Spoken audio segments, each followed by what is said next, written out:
What is happening, you freshy freaks? Today we are keeping it salty. This impeccable specimen you're looking at right now is a marine bivalve mollusk in the family Limnidae, known as the electric flame scallop, aka Tenoides ales. This species gets its name from its so-called bioluminescence that you are seeing right now.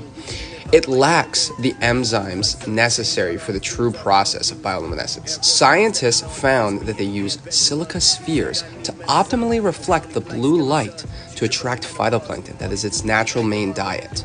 The electric clam is widespread through the tropical waters of the central Indo-Pacific region, from Indonesia to the Palau Islands and New Caledonia. Super cool. Look at how neat that is. Follow along if you want to see more. Bye!